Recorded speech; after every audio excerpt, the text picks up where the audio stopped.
Hey, I'm Tiger Lily, but I'd prefer if you call me Dara.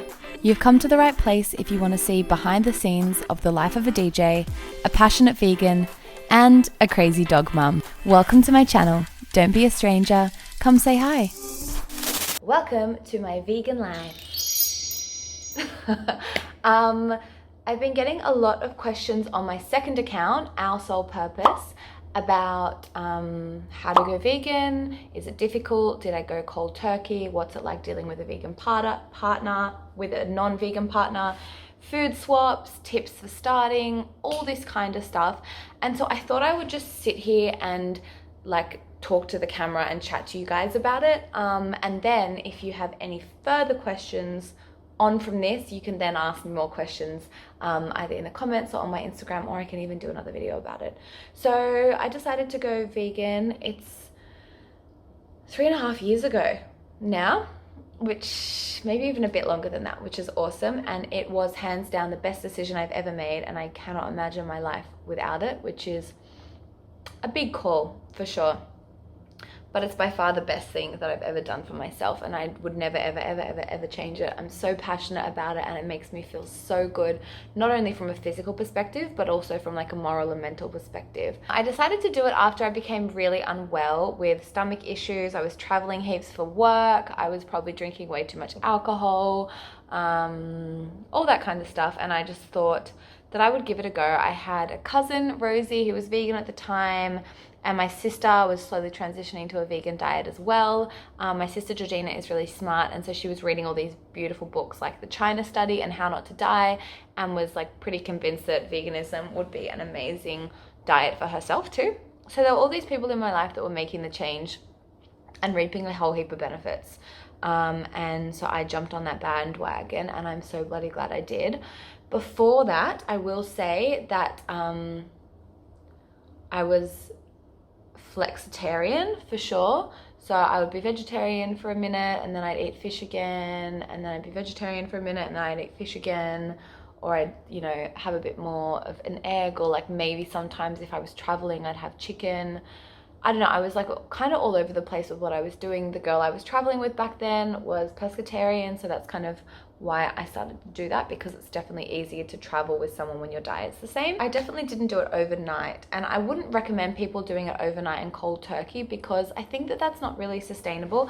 I think the best way to make long-term sustainable and healthy decisions is to do it slowly and over a longer period of time. So my tour manager and photographer at the moment, Jess, she is vegan now, which is awesome, but it took her 6 months to become vegan. She slowly cut out food by food. So I think she started with eggs, and then she went to chicken, and then fish, blah blah blah, and then the last thing she cut out was beef, which is funny because it's usually the first thing people cut out. But she really enjoyed steak, and I ended up taking her to calf rescue, and she just obviously fell in love with the cows, as you do, and she didn't want to eat beef after that. I was just saying that you cut out things bit by bit. Yeah, do it month by month. Way Yeah. easier, and it makes it makes it a bit more tolerable as well. And you don't even know when you're cutting everything out individually how much it is in everything, which is what I found really difficult, and that really helped me. But yeah, go vegan. Yep. 1 month you could cut out milk products, the next month you could cut out dairy products, egg products. If you wanted to do it even slower, 1 month you could do milk, the next month you could do cheese, the next month you could do eggs, the next month you could do yogurt. I think it's about finding something that works for you, and in that period of time you'll be able to find products that you're able to swap for your traditional animal products. So I would say that that's a really great way to do it, and there are so many resources online these days, and also in supermarkets, that will show you where you can find alternatives. There's a blog post on my website about this, about great vegan swaps, and you can literally Google alternate foods for milk, alternate foods for yogurt, and I'm more than sure that there'll be a heap of options, even just in your local supermarket. I like to shop at a couple of different websites called Flora and Fauna, Doorstep Organics, and the Cruelty Free Shop, and they have a whole heap of yummy vegan food that you won't be able to find in Woolworths. Another tip for starting is look at what you eat on a day-to-day basis and don't try and change that too much. Literally try and keep your meals and your meal plans the same and just swap out the non-vegan items. So say for example in the morning you have eggs on toast for breakfast every day. You can still have the toast, but instead of doing the eggs, you could do a scrambled tofu, which is really easy to make. You just get tofu and a plant-based milk and cook it the same way that you would cook scrambled eggs. Or you could do mushrooms. Avocado is a really beautiful replacement for egg as well because it tastes really yummy. If you add a product called nutritional yeast, which is really good for you, to things like mushroom and or avocado, it gives it like that cheesy, eggy flavor. So that's really yummy as well. Oats, of course, are really easy to make vegan because they already are vegan. You can simply just put a plant-based milk in instead of your traditional milk. And if you add protein powder to your oats, it's really easy to find a vegan protein as well. My favorite brand is Tropika. Same thing for lunch and same thing for dinner. I would start by keeping your meals as simple and as similar to what you're doing already and just slowly changing out the animal product bits and pieces. I get a lot of people messaging me saying, I've just gone vegan and I'm eating all these lentils and chickpeas and I'm just farting and shitting like crazy. And obviously that's gonna happen because if you've been eating steak and potato for 30 years and you start eating lentils all of a sudden, your body's gonna say, what the fuck? So use common sense when you're doing this kind of stuff and take it step by step. Don't have 1 cup of lentils to start with. Start by having 1 spoon of lentils and slowly increase the amount over the periods of time that you're using it. Because you are going to make yourself sick if you like literally completely change your diet. Just as I would if I was like, fuck veganism, I'm going to go and eat a steak and a cheese board.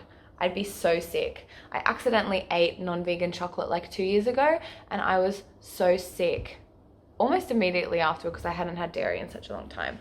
So use your common sense, people. Everything is in moderation.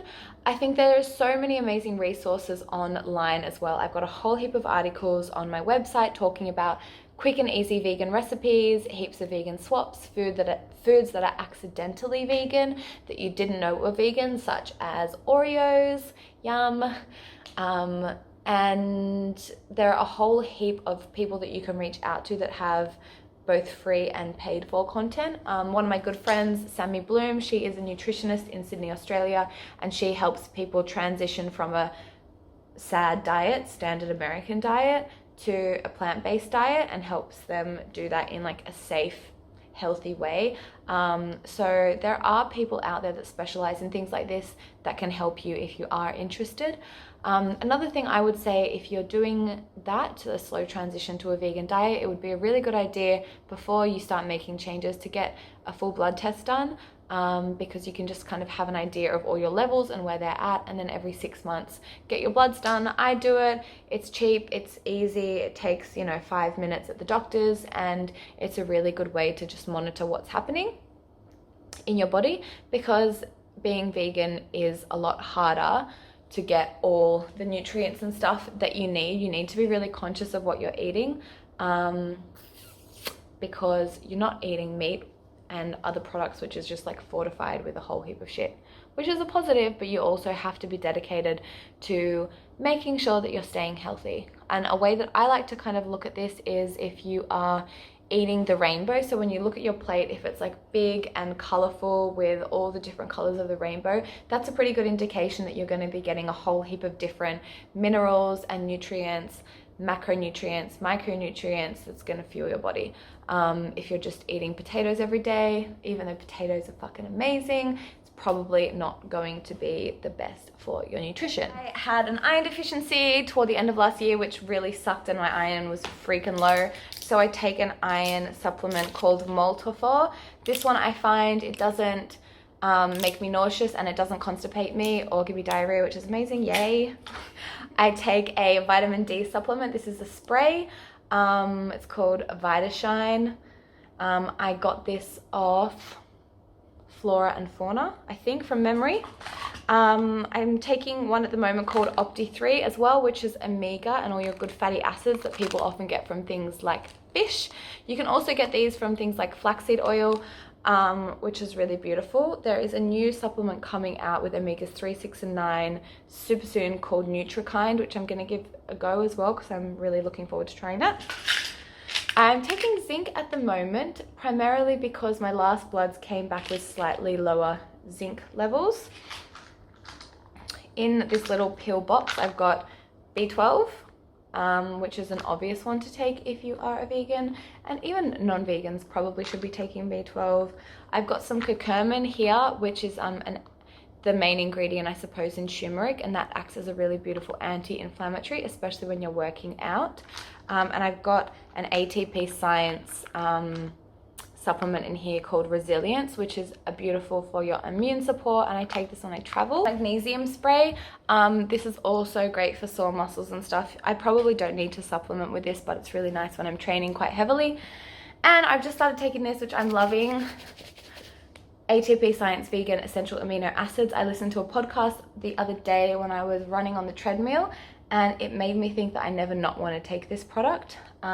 Pretty much amino acids you get from all your foods, and they are the building blocks for your body. So all your connective tissue and your skin and everything like that, the aminos build them. Same with your immune system and your gut, all of that, gut lining, blah, blah, blah. So if you're not getting enough of these, you die, literally. They said that quite a few times on the podcast. And as a vegan, it is a lot harder to get some of the essential amino acids. Other essential amino acids we are in abundance of and we don't need to worry. So this product has been designed especially for vegans after looking at heaps of vegan diets and heaps of people that are vegan and looking at the numbers of amino acids in their bodies. So if you are interested in going on a vegan diet, I definitely would recommend this. I'm gonna wait, I suppose, and do like a full product review at the end of the month. Not sponsored at all. I bought this. I really like this company, ATP Science. They have really awesome products and they do really great podcasts that are really informative on their products as well. But my recommendation overall with all this kind of stuff would be work with a nutritionist or a doctor and get your bloods done regularly. It really doesn't take that much effort to go to the doctors once every 6 months to get your bloods done, and the rewards are endless because if your blood work is right, then your energy is going to be great and you're going to feel beautiful. So something people often ask, isn't it so hard when you travel all the time? You're constantly like eating in hotels and restaurants and airports and bits and pieces. And the answer is yes, it is hard, but where there is a will, there is always a way. We're in Portugal at the moment, which isn't necessarily the most vegan friendly place, but we've eaten really beautifully. Lately, we've eaten simply, which is awesome, but it's still been great. Jess had some lunch by the pool today, and a great example of this is just going and chatting to the wait staff and seeing what they could do. So they made her some gnocchi with a tomato-based sauce and vegetables. So pasta is a really good go-to when you're away because they can generally always make a tomato-based sauce pasta and throw in some veggies. And airports can be quite vegan friendly these days. You'll often always find some sort of fresh fruit, some sort of nut packet. Chips are obviously vegan but not healthy, as are Oreos, but it's also about being prepared as well. So I've got a whole Woolies bag back there full of like snacks and bits and pieces in case I am hungry on the road. I think that is where you'll be most tested if you are traveling when you're vegan, but for most people starting out on their vegan journey, you're going to be at home, so you're going to have access to cooking. Uber Eats has so many good vegan options. I should be sponsored by Uber Eats. Oh my god, and so many food groups are able to be made vegan. I eat Lebanese food all the time. I eat Italian food all the time. I eat Asian food all the time. The only types of food I really struggle with, I suppose, are French food because everything is like meaty and creamy, and Spanish food isn't ideal. But there are so many options always. It's just about getting a little bit creative and of course being polite to the wait staff at restaurants, because if you're polite then they're 10 times more likely to help you find a good vegan option on the menu. I hope this video has been lovely and informative for people who are interested in starting out on a vegan diet. I totally recommend it. It is the best thing you could ever do for yourself. Go vegan. it.